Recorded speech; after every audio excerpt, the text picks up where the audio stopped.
and it was like somebody was making a piece of art and they cut out, I don't know, little magazine things, like people from magazines or a bush or a tree, and they slowly placed everything on whatever canvas or whatever piece of art they were making. And even though at the end it's one picture that's made up of many different things, you could still, if you want to, go kind of flick up the edge of each thing that was placed in there.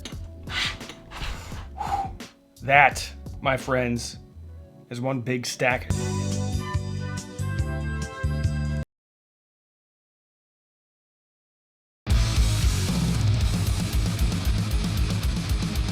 Part of the reasons why I can do what I do is because of the support that I get from a lot of my sponsors. And today's sponsor has been a longtime supporter of the Cheap Audio Man channel, and that's NordVPN. It's a wild time here on the World Wide Web because people are constantly trying to take advantage of you, steal your information, get your passwords, all of that stuff. Coolest thing about NordVPN is that it's super easy, and with one click you can become safer on the internet. You don't have to miss your favorite shows when you're traveling. NordVPN also has Threat Protection Pro that protects you from malware. Get this, apparently scammers are creating fake shops. I guess they mimic legitimate stores, and they pull you in with jaw-dropping discounts. But it's not discounted, it's a scam. And regular VPNs don't protect you from that. But with Threat Protection Pro from NordVPN, you will be protected. You just have to enable Threat Protection Pro on NordVPN. But if you don't have NordVPN, you can sign up. If you sign up for 2 years, you get 4 months extra. You go to nordvpn.com/cheapaudioman, and it's risk-free,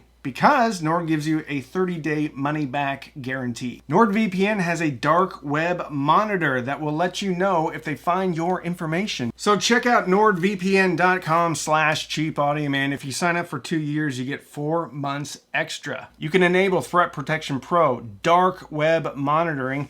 You can watch your favorite shows wherever you're at in the entire world. And with one click, you can make your online experience safer. Thank you, NordVPN, for sponsoring today's video.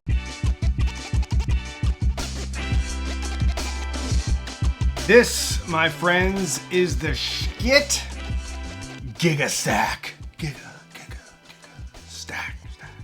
It is the Gungnir DAC.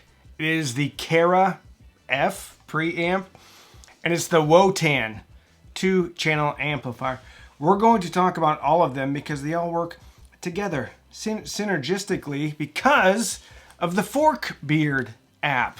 Talked a little bit about that a few videos ago, but this whole stack comes in at a whopping $4,247.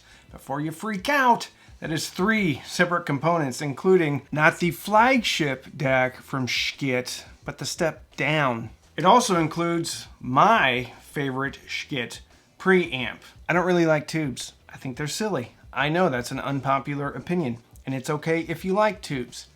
They're not right for me. And finally, under the hood, we have the Wotan power amp. Puts out a paltry 200 watts into 8 ohms and what? 400 watts RMS into 4 ohms. So we're going to talk about how this stack sounds together. We're going to talk about the Forkbeard app. We're going to talk about the Gungnir and how it compares to my favorite DAC, the Daisy DAC from Gishelli Labs. Interestingly enough, both of these companies make their products in the US of A and A. Texas and Florida, 2 of my favorite states.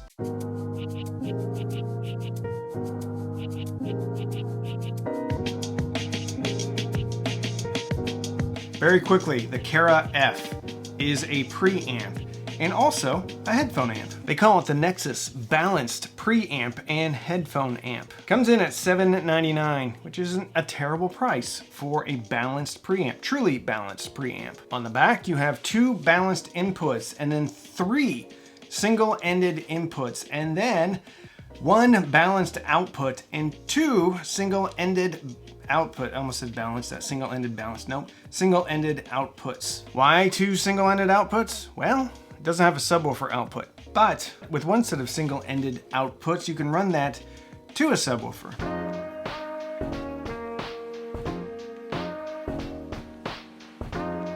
It has got kind of a charming 128 step relay switched volume control. So when you turn it up and you turn it down, it's clickety clickety clackety click, which I guess is good. It controls the volume and makes noises at the same time. Also comes with the little Schiit remote control. One of the things about Schiit is, if you're a fan of hieroglyphics, you will love the way that they label their products, because it's in symbols. It's like when the aliens come down, they're gonna be like, oh, okay. Well, that's what that does, because it's in symbols and not in letters put together into that makes a word. 3 different levels of gain. You have passive gain, low gain, and then high gain.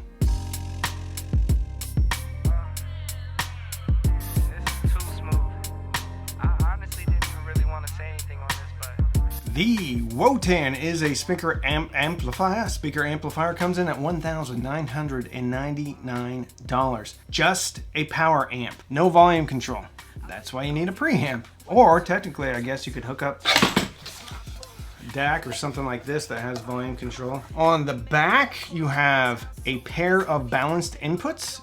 That's how I ran it. I ran balanced out of the Kara F into the Wotan. You also have single-ended inputs, so if you don't want to run balanced, you don't have to. There's 2 fans on the back, and then 2 speaker binding posts. Right in the middle is the Forkbeard thing that you stick in. I don't really know what more to tell you. It's a very heavy amplifier. There's 1 switch on the left that controls whether you're putting single-ended or balanced into it, and then I think there's a mute button on the right, which I haven't touched very much. Don't mute it. I don't mute it. I like to party.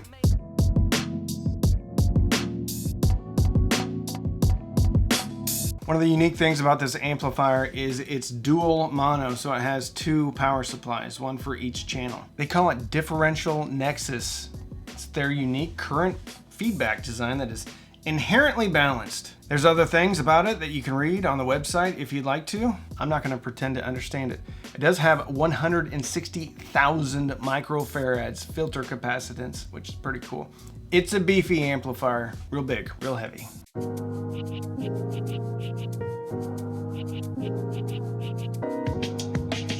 The Gungnir 2 balanced multiform DAC comes in at $1,599. The DAC that I'm going to compare it to is the Daisy DAC from Gishelli Labs, which comes in, I think, around $1,300, $1,400, $1,500, depending upon how you spec it out. You can spec it with a wood case, you can spec it out with different op amps. After I go through the specs, I'm going to talk about some of the differences between the Daisy DAC and the Gungnir 2. On the back, there are 2 USB-C connectors. One of the USB inputs takes up to 32 bits, 384 kilohertz, so you can do upsampling stuff if you're on a computer. Or I think DXD, it says DXD, does it mean DSD? Anyway, one of them does that. So if you want to do stuff that requires that, you can. And then I think the other USB is just a regular old USB, handles 24 up to 192 kilohertz. Anyway, the Unison USB is kind of a thing that Schiit created themselves. Then there's an optical input, a coaxial input, and an AES input for all you fancy people out there. It has modular autonomy, ready for the future. There's a slide-in analog card, completely modular input and processing cards, and over-the-air or SD card firmware updates because of the Forkbeard. Forkbeard. What is it? Well, it's an app that Schiit created, and you can build up a little stack in there. So on my stack, I have, well, the Gungnir 2, the Kara F, and then the Wotan. And you can control volume right there. You can change inputs. Basically anything you can do on the remote control, you can do on the app, which I find is great because sometimes I lose the remote controls.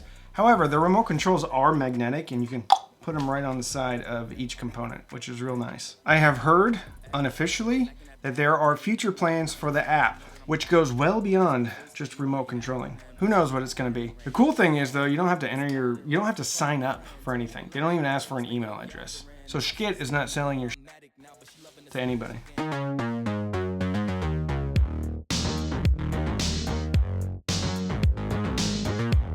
On the left-hand side of the Gungnir, you have mode select. This button allows you to select inverted phase and NOS mode to compensate for inverted recordings, or to run your DAC without the digital filter, non-oversampling or NOS mode. If you short press it, it toggles the inverted phase on and off, and if you press it for 2 seconds and release, toggles the NOS mode on and off. If the LED next to the selector switch is on, it means the Gungnir is inverting the phase. If the LED is on to the right of that, it means the NOS mode indicator. When this LED is on, Gungnir 2's digital filter is bypassed.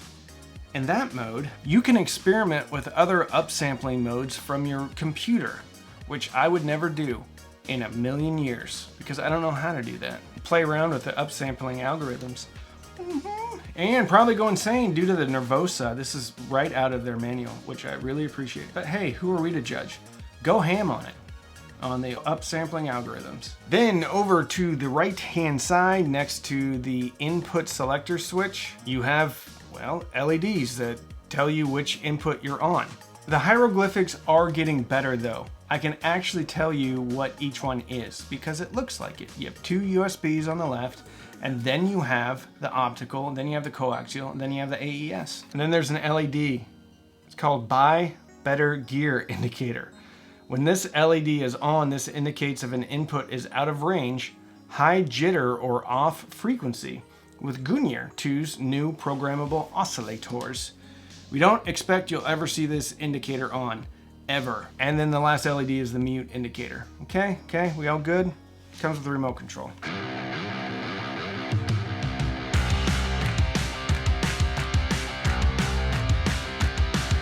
I had this hooked up to the new PSB little bookshelf speakers. I think they're the B50, Imagine B50s. They're pretty good, I like them. They come in at $800, so it's a pretty pricey speaker. Has some attitude in the mid-range. A lot of fun. What I will say about this stack paired up with those speakers is I was getting a very definitive soundstage. Very definitive placement in space of people, persons, instruments, all the good stuff, and very good separation of instruments, even on busy tracks. What's an example of a busy track? Well, I'm glad you asked. How about this one? If you haven't listened to that track for a long time, it is very layered, and the entirety of the intro is just one thing layered on the next thing, layered on the next thing, and I think I counted at one time, there's 12 different layers. And if you have something that's not super revealing, if you have a system that can't really separate out all those different instruments, it sounds good, right? But it kind of just all melds together. But if you have a good system, good speakers, you're gonna maintain that separation. I also listened to a bunch of Mumford & Sons, and there's a lot of harmonies going on with vocals. I don't know why people don't like Mumford & Sons, but I think they're just terrific, personally. Ghosts That We Knew from the Babel record. The first thing about Mumford & Sons is they have very dynamic tracks. So they start off very soft and they build and build and build, and then they get quite loud. There's also a ton of nuance to the lead singer's voice, and then there's also a lot of harmonies with other people singing with him in harmony. Tons of acoustic instruments also.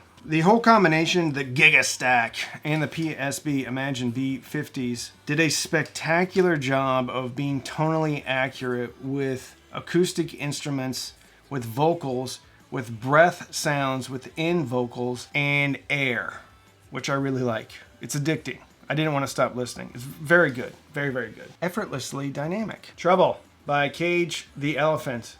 Very fun song. I like that song quite a bit. A bunch of electric guitar going on in the beginning, and then there's a drum roll and it kind of comes in, and then some vocals come in at a high pitch. Really kind of cool and ethereal type of a vibe. And all of that is lost on a system that's not revealing. And everything just kind of felt like it was hanging out in the air. The interesting thing about this whole Giga Stack and the speaker combination I had with it is I was wanting to listen to a ton of kind of singer-songwriter, acoustic instruments, anything that had complex vocals, anything that had really revealing vocals, anything where there was a lot of vibrato in the singer's voice. I was drawn to that. I just wanted to keep listening and listening and listening and listening. Don't get me wrong, my normal music, a little Metallica, Harvester of Sorrow, all that stuff sounded good too. But there is a switch that goes off in my head when I just want to keep listening and I don't want to just scribble down notes and then make the video. When I want to keep listening and I just start to lose minutes, lose a half hour, lose an hour just listening to music, that is always a very good thing. You got to put this track in your playlist and listen to it. It's just so fun, so complex. Again, goes very soft to high, back to soft. It's just terrific.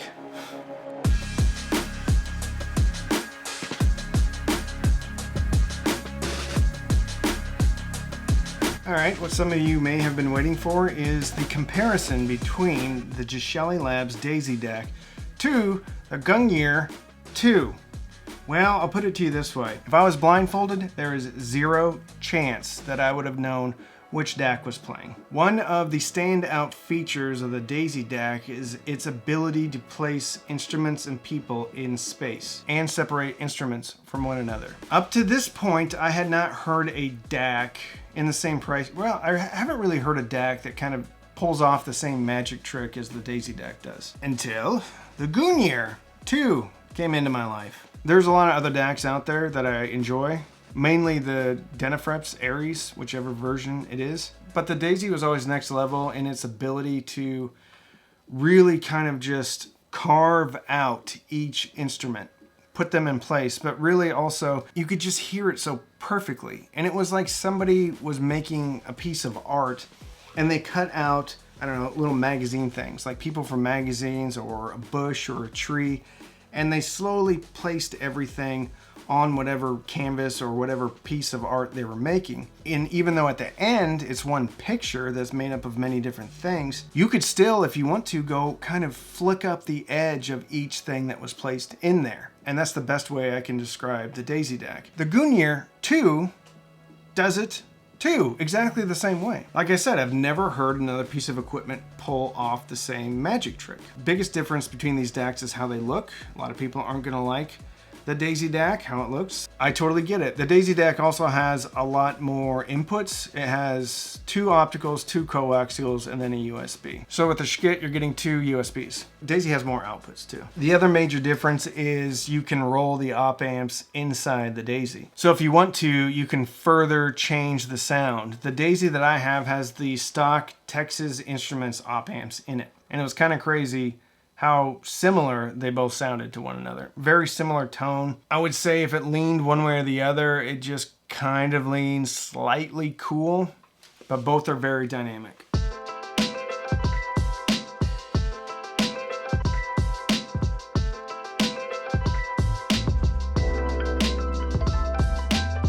So which one is right for you depends on you and your use case scenario. But what I will say is the Gungnir is just as impressive as the Daisy, more impressive than any of the Denafreps things that I've heard. A little bit of a different sound though. The Denafreps is more, I guess if I had to make an analogy, the Denafreps would be similar to a really good tube amp, where the Gungnir 2 and the Daisy would be the best solid state amp you've ever heard. They're both fantastic. Another thing about the Schiit house sound is I've always kind of felt like it was really mid-range focused. Not maybe as dynamic as some other amps, but the stack, the Guga stack, has been super dynamic and super organic and inviting. It still maintains a little bit of that mid-range focus, but I just feel tonally this is the best Schiit stuff that I've ever heard. So I'm a big fan of the Giga Stack. If you like this video, you'll probably love the video that I made about the Schiit Labs AKM 4499J3. It comes in at around $575. So if you don't have the budget for the Gungnir, you don't have the budget for the Daisy DAC, you might have the budget for the J3. I will link that video right here. So don't binge watch anything on Netflix or Hulu. Binge listen, maybe through your new Giga Stack. Fill your soul with happiness. And with that, I'm Randy. I'm the Cheap Audio Man.